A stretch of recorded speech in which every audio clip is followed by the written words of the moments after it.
ब्राह्मण, क्षत्रिय, वैश्य और शूद्र, इन चारों में बड़ा कौन है? उत्तर दो। कौन बड़ा? कौन बड़ा? कौन बड़ा? कौन बड़ा? चारों बड़े हैं। कौन बड़ा? बोलो। चारों ही बड़े हैं। छोटा कौन? कोई छोटा नहीं। ये छोटा क्या होता है, ये बड़ा क्या होता है, ये हमारे देश में अंग्रेजों ने और मुगलों ने हम लोगों को आपस में लड़ा दिया। इस देश में कभी, जब तक हम इस देश में भाईचारे से रहते रहे, आपस में मिलजुल कर रहते रहे, तब तक इस देश को सोने की चिड़िया कहलाया गया ये देश। और जब से हम आपस में लड़ना शुरू किए, तब से गुलाम भारत हो गया। भारत क्या हो गया? गुलाम। क्यों गुलाम हो गया? क्योंकि हमने आपस में। अच्छा एक बात बताओ, एक घर में 4 भाई रहते हैं और चारों प्रेम से रहते हैं, एक दूसरे का सम्मान करते हैं, एक दूसरे की इज्जत करते हैं, तो जहां 4 भाई मिलजुल के साथ सम्मान रहेंगे, क्या उस घर में कोई दुश्मन जल्दी घुस पाएगा? लेकिन वो 4 भाई आपस में लड़ जाएं, आपस में ही एक दूसरे का नुकसान करने लग जाएं, तो फिर उन्हें गुलाम बनाना आसान हो जाएगा। बोलो हां। संगठन में ताकत होती है, हाँ या ना?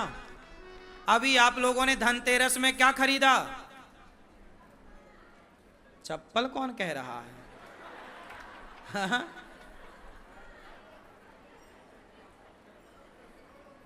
बच्चे को चप्पल भी मिली है।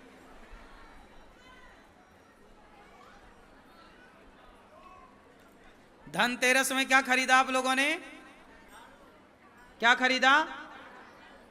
सोना चांदी तो सबने, बर्तन वर्तन तो सबने लिए होंगे, पर एक कॉमन चीज थी जो सबने ली, वो थी झाड़ू। क्या मैसेज देती है झाड़ू? क्यों खरीदी जाती है? खरीद के ले तो आए, मतलब बताओ झाड़ू का क्यों? झाड़ू का मतलब क्या होता है? क्यों झाड़ू क्या मैसेज देती है?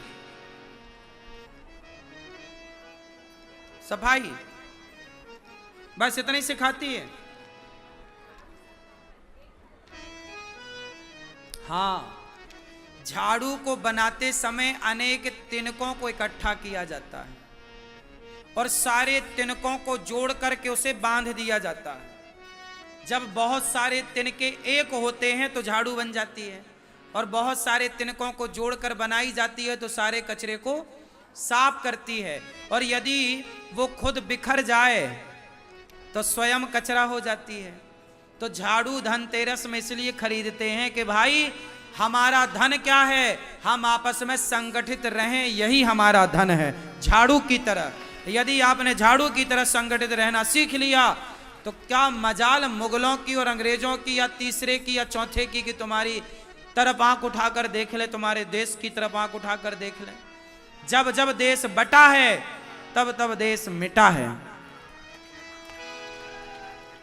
इसलिए तो अभी कहा गया, बटोगे तो कटोगे। अभी क्या बोला गया? बटोगे तो कटोगे। अभी किसने बोला ये? कोई नेताजी ने बोला, हाँ, कि बटोगे तो। क्या मतलब हुआ इसका? अरे इसका मतलब ये हुआ कि तुम ब्राह्मण, तुम क्षत्रिय, तुम वैश्य, तुम शूद्र, तुम यादव, तुम जाट, तुम फला फला, जो आपस में जातियों के नाम पे बट रहे हो ना, कि मैं यादव हूं, मैं जाट हूं, मैं गुज्जर हूं, मैं ये हूं। बटोगे तो कटोगे। इसलिए आपको चाहिए कि ब्राह्मण, क्षत्रिय, वैश्य, शूद्र सबको झाड़ू की तरह संगठित रहना है, वरना कटोगे, गाजर और मूली की तरह। क्या बांग्लादेश में नहीं कटा हिंदू? क्या पाकिस्तान में नहीं कटे? क्या कश्मीर में नहीं कटे? बोलो। अब समझा तो रहे हैं तुम्हें कि संगठित रहो, ये जातवाद छोड़ो, और सनातनियों 4 भाई तुम हो, ब्राह्मण क्षत्रिय वैश्य शूद्र, तुम चारों एक बाप की संतान हो, मिलजुल के रहो, आपस में प्यार मोहब्बत से रहो। बटोगे तो कटोगे। इसलिए सोचो कि यदि तुम बट गए तो 700 साल तक गुलाम रहे, 500 साल अंग्रेजों के और 200 साल मुगलों के। तुम बटे तो 700 साल तक गुलाम रहे, और यदि अब बटे तो अब बताओ कि कितने साल तक गुलाम रहोगे? अब बटे तो गुलाम ना रहोगे, सीधा कटोगे। तुम्हारा अस्तित्व तुम्हें ढूंढने से ना मिलेगा। हाँ या ना? इसलिए मेरे प्यारे भारतवासियों, भगवान की संतान हो। हम ब्राह्मण भगवान की संतान है, हम क्षत्रिय भगवान की संतान, हम वैश्य भगवान की संतान, हम शूद्र भगवान की। जब भगवान राम ने शबरी को गले लगाने में, निषाद को गले लगाने में भेद नहीं किया, तो तुम क्यों अपने सनातनियों को गले लगाने में भेद करते हो? इसलिए राह में आए जो दीन दुखी, सबको गले से। अभी एक पत्रकार भाई ने मेरे से सवाल किया, महाराज जी क्या हिंदू और मुस्लिम भाई भाई हो सकते हैं? ऐसा एक पत्रकार बंधु ने मेरे से सवाल किया। मैंने कहा देखो, भाई भाई कौन हो सकता है? मैं आपको भाई भाई की बात समझाऊं। भाई कौन हो सकता है और भाई कौन नहीं हो सकता? सुनो, आप में से कितने लोग गाय को माता मानते हैं? आप नहीं मानते? आप में से कितने लोग गंगा को मैया मानते हैं, माता? हाथ नीचे करो। जो गाय को माता मानता है वो हमारा भाई है। जो गंगा को माता मानता है वो हमारा भाई है। जो भारत माता की जय जयकार करता है वो हमारा भाई है।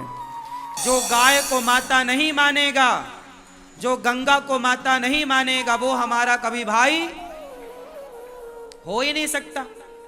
हम गंगा को मां कहते हैं, हम गाय को मां कहते हैं, और तुम गाय को मार के खा जाओ और कहो जी हम तुम भाई भाई हैं। नहीं साहब, हम तुमसे भाई भाई नहीं हो सकते।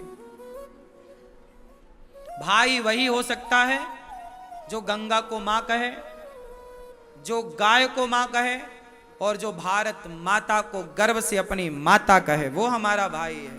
बोलिए भारत माता की। भाई सब कैसे हो जाएंगे? बोलो, बात समझ में आई? भाई सब हो जाएंगे? कैसे हो जाएंगे?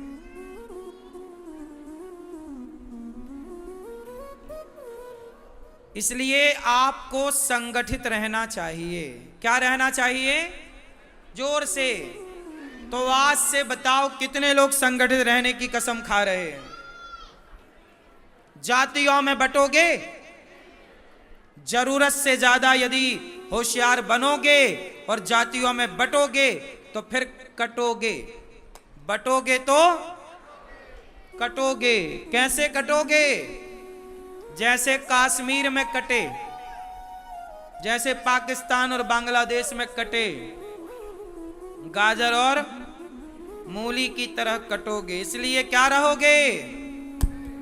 बोलो, जहां सुमति तहां संपत्ति नाना, जहां कुमति तहां विपत्ति निदाना। इसलिए सनातनियों, अपने साधु, अपने संतों का, अपने सनातनियों का सम्मान करो, साथ दो, आपस में लड़ो मत। अपने साधु संतों को गालियां ना दो, अपमानित ना करो। आपको कोई भड़काता है, आप भड़क जाते हो। बहुत सारे हिंदू अपने साधु संतों को गालियां देते हैं। कुछ लोग, अब देखो हमारे देश में क्या चल रहा है, हिंदू लड़कियों को, अभी मैं करवा चौथ की एक घटना में आपको बताया था, उस दिन करवा चौथ के दिन एक घटना घटी। एक लड़की से एक लड़का प्यार करता था और वो हिंदू बन के प्यार करता था, जबकि बाद में पता चला कि वो एक मुस्लिम लड़का था। मुस्लिम लड़का हिंदू लड़कियों से आजकल क्या बन के प्यार करते हैं, हम भी हिंदू हैं, नाम हिंदू का रखा, बना था मुसलमान। अब सोचिए कि जब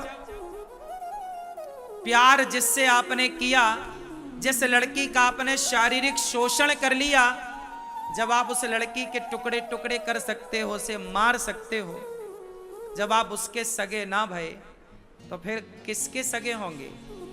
इसलिए आपस में लड़ो मत। वैसे ही हिंदू, जैसे हिंदू बेटियों को फंसाने के लिए वो नाम बदलते हैं, ऐसे कुछ मुसलमान हिंदुओं के नाम के फेसबुक पे, इंस्टाग्राम पे आईडी बनाकर और हिंदू साधु संतों का अपमान करते हैं। और आपको लगता है यार ये बोल रहा है, नहीं, वो षड्यंत्र के तहत बोला जाता है। मुझे भी और तमाम भारत के संतों को, कुछ लोग आपने देखा होगा संतों के पीछे पड़ जाते हैं, संत कुछ भी करें उन्हें गलत लगता। कौन है ये लोग? वो ये लोग हैं जो कि जिनको सैलरी मिलती है कि आप हिंदुओं के साधु संतों के खिलाफ षड्यंत्र रचो, फेसबुक पे वीडियो बनाओ और इंस्टाग्राम पे वीडियो बनाओ और संतों को के खिलाफ, ताकि सनातनियों को, ताकि आपके बच्चों को संतों के प्रति कोई श्रद्धा ना हो। आपने देखा होगा कई बार मैं बहुत अच्छी बात समाज को समझाना चाहता हूं, कुछ अच्छा कहना चाहता हूं, पर कुछ लोग उसका भी मजाक बना देते हैं। आधी वीडियो यहां से उठाई, आधी वहां से उठाई और काट के लगाया, ताकि आपको ऐसा लगे कि यार इसमें तो कोई दम ही नहीं है, ये तो मजाक चल रहा है। बहुत सारा षड्यंत्र चल रहा है, आपको ये सब समझना पड़ेगा। जब हिंदू लड़कियों को नाम बदल कर भड़का के और उनसे प्यार के नाम पर उनके टुकड़े टुकड़े कर दिए जाते हैं, तो फिर हिंदुओं के नाम की आईडी बनाकर संतों को गालियां देना कितना सरल है। और आज फेसबुक, इंस्टाग्राम पे यही चल रहा है, सोशल मीडिया पे यही चल रहा है। इसलिए आप बिल्कुल इस भड़कावे में ना हो। अपने संतों के प्रति, जो संत आज राष्ट्र की सेवा कर रहे हैं, जो संत समाज का हित चाह रहे हैं, उन संतों को तो कम से कम समझो। किसी के भड़कावे में आकर के आप अपने माता पिता को, अपने बुजुर्गों को, अपने देश के तमाम साधु संतों को अपमानित करें, सोचिए कितनी गलत बात हो जाएगी। इसलिए आपको यह षड्यंत्र समझना चाहिए। आज हिंदुओं के नाम से मोबाइल पे आईडी बना लेना कोई बड़ी बात नहीं है। आप पंडित जी के नाम की आईडी बना लो, ठाकुर साहब के नाम की आईडी बना लो, गुज्जर के नाम की आईडी बना लो, जाट के नाम की आईडी बना लो, और फिर गालियां देते रहो। आपको लगे अरे इतने हिंदुओं ने ऐसा बोला, नहीं, वो मुसलमान है, वो ईसाई है। आज सबसे ज्यादा हमारे देश में धर्म परिवर्तन हो रहा है और हम लोग मतलब आज देश के सारे संत धर्म परिवर्तन के खिलाफ खुल के बोलते हैं। अब हम लोगों के खिलाफ कौन है? सारे ईसाई। आपको क्या लगता है ईसाई लोग हमसे प्यार करते होंगे?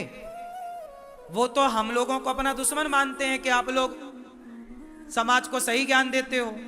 तो हम लोगों को बदनाम करने के लिए, हम लोगों की गलत छवि बनाने के लिए वो ना जाने क्या क्या षड्यंत्र करते हैं। क्योंकि आज समाज में देखो, जितनी खुली बात मैं आपसे कह रहा हूं, चाहे वो धर्मांतरण के खिलाफ हो, चाहे जातवाद के खिलाफ हो, चाहे नेताओं की मनमानी के खिलाफ हो, मैं सीधी बात आपसे कहता हूं। तो स्वाभाविक है जो आदमी सीधा कहेगा उसके दुश्मन ज्यादा होंगे, जो चाटुकारिता करेगा उसका कोई दुश्मन नहीं होता। हाँ या ना? बात सही है कि गलत है? मुझे, आपने देखा होगा सोशल मीडिया में सबसे ज्यादा मुझे लोग गालियां देते हैं। हाँ या ना? हाँ या ना? कुछ लोग इसलिए बोलने का उन्हें मौका मिलता है क्योंकि मैं सीधी बात करता हूं, सनातन की रक्षा के लिए हर वो बात करता हूं जो सनातन धर्म के लिए अच्छी है। अब मैं जोड़ने की बात करता हूं कि जातवाद मिटाओ, एक भाईचारे से सबको गले लगा के रहो। ये बात कुछ लोगों को पसंद नहीं आती, आपको पता है। जो लड़ाने झगड़ाने की राजनीतियां करने वाले लोग हों, भला उनको ये बातें क्यों अच्छी लगेंगी? तो वो मेरा तो विरोध ही करेंगे ना, वो तो मेरा विरोध करेंगे। आपको लगता है यार वो ऐसा बोल रहे हैं, अरे भाई याद रखिएगा, जो व्यक्ति अच्छा करता है उसी, पहले आप लोग ये देखो कि अनिरुद्धाचार्य कर क्या रहा है। भारत के संत कितना अच्छा काम कर रहे हैं। आज संतों के पास गाय है। यदि संत लोग गौशालाएं ना बनाते तो आप केवल फोटो में गाय देखते, प्रत्यक्ष में गौ माता का दर्शन ना होता। आज जितनी गाय आप वृंदावन में देखो, 1-1 लाख गाय हैं एक एक गौशाला में। कितनी कितनी गाय? हमारे देश के संतों ने 1-1 लाख गायों को रखा है। अब सोचो 1 लाख गाय को वो कैसे भूसा खिलाते होंगे, कैसे चारा खिलाते होंगे, और उन संतों को लोग अपमानित करते हैं। उन संतों के खिलाफ आज के युवाओं को भड़काते हैं। और तो और बॉलीवुड क्या करता है, बॉलीवुड को क्रिश्चियनों से खूब पैसा मिलता है, तो ये बॉलीवुड पिक्चरें बनाता है संतों के खिलाफ। आश्रम जैसी मूवियां लॉन्च कर दी, आश्रम जैसी मूवियां बनाई। क्या होगा? ऐसी मूवियों को जो देखेगा, यदि आपके बच्चे आश्रम जैसी मूवी देख लेंगे ना, तो वो संतों से नफरत करने लग जाएंगे। और संतों से नफरत यदि युवा करने लग गया तो फिर युवा प्यार किससे करेगा? नशा से। सारा युवा आज संतों से नफरत करके पा क्या रहा है? नशा कर रहा है। सारा युवा भारत का नशा की ओर भाग रहा है और लिविन की तरफ भाग रहा है। क्लबों में जाके रात रात डांस करना, चरस पीना, अफीम पीना, गांजा पीना, सिगरेट पीना, बीड़ी पीना, शराब पीना आम बात हो गई है युवाओं की। पराई लड़की के संग, पराए लड़के के संग, पराए मर्दों के संग, पराई औरतों के संग रहना, ये नशा आम हो गया है। तो आज के युवाओं को आश्रम जैसी बॉलीवुड मूवियां बनाकर भड़का कर युवाओं को और नशे की ओर ढकेल रहा। और बॉलीवुड प्रचार करता है कि दाने दाने में केसर का दम, जंगली रमी डाउनलोड करा रहा है। हर गलत का प्रचार बॉलीवुड करता है, हाँ या ना? ये बॉलीवुड को फंड कहां से मिलता है? आप समझो ना समझो मेरी मां, बहुत बड़ा गेम चल रहा है इस देश में। हनुमान जी लंका गए तो पता लगा के आए कि रावण कितने गहरे पानी में है। मैं भी पता लगा के आया हूं कि ये लंका के लोग कितने गहरे पानी में हैं। क्या चल रहा है आप लोगों की बुद्धि में अभी नहीं उतरेगा। आप लोग, हमारे देश के लोग ना थोड़ा देर से समझते हैं, आपके जल्दी समझ में नहीं आएगा, आपके समझ के परे बातें हैं। बस इतना मान लो कि आपस में संगठित रहना, वरना बचोगे नहीं।